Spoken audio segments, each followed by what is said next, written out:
कोरा कागज। A short love story. Divya अपने घर परिवार की लाडली थी। स्वाभाविक है, उस लाड दुलार से वह शरारती भी बन चुकी थी। हमारे मोहल्ले के लगभग सभी परिचितों के घर में भी आंटी चाचियों के बीच खूब मस्ती करती थी, मानो वह शरारत की देवी बनकर अवतरित हुई थी। उसकी दिनचर्या मौज मस्ती तक ही सीमित थी। सबकी लाडली दिव्या अभी 14 बरस की हो चली थी, मगर पढ़ने लिखने से उनकी सदा ही नहीं बनती थी।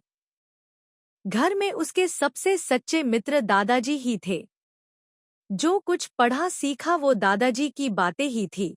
उसे एक बात की बहुत चिढ़ थी, वह थी शादी की बात।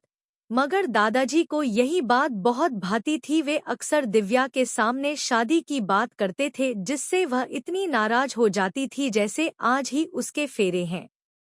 इस तरह जीवन में सब कुछ सामान्य घटित हो रहा था कि एक सवेरे दादाजी के पुराने दोस्त उनसे मिलने के लिए घर पर आए।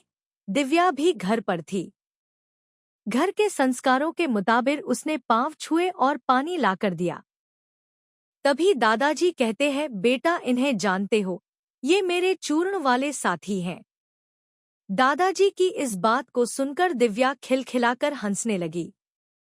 उनकी हंसी दादाजी के दोस्त को इतनी भा गई कि वे दिव्या को अपने घर की बहू बनाने का निश्चय कर चुके थे। उन्होंने अपने दोस्त को यह बात कह डाली।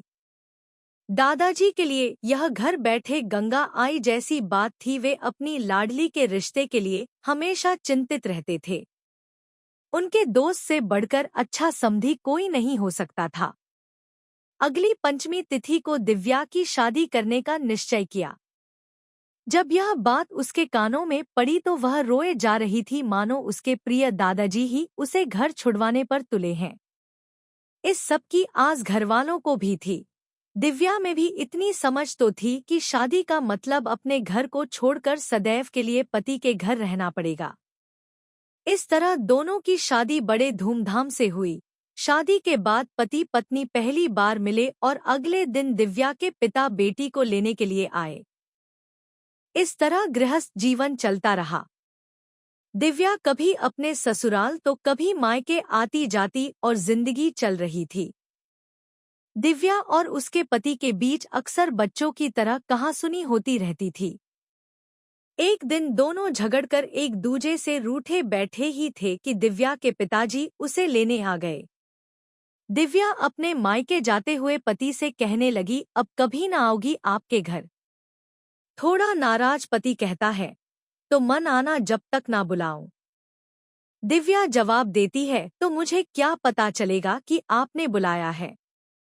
पति कहता है, जब कभी तुम्हें कोरा कागज दिख जाए तो समझ लेना मेरा बुलावा है।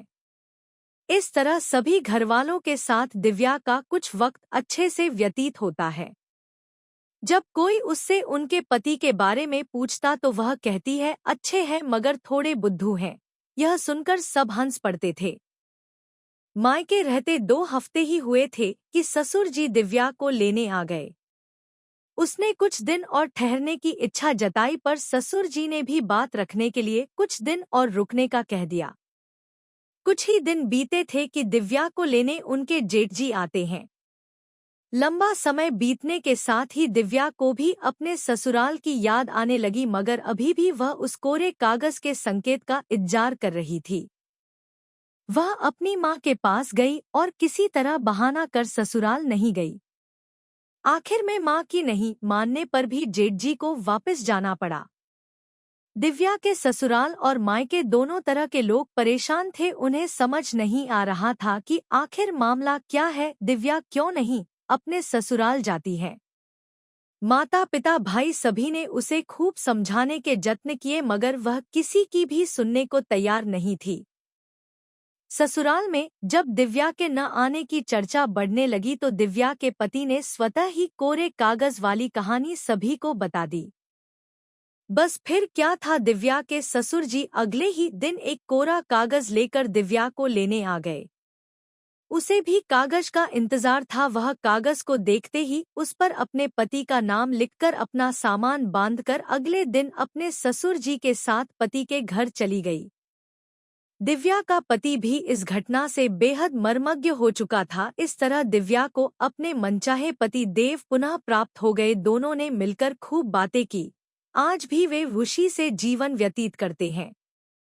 जब कभी उनके बीच कागज का जिक्र आता है तो दोनों के चेहरे पर एक हल्की मुस्कान अवश्य आ जाती है। Please like, share and subscribe.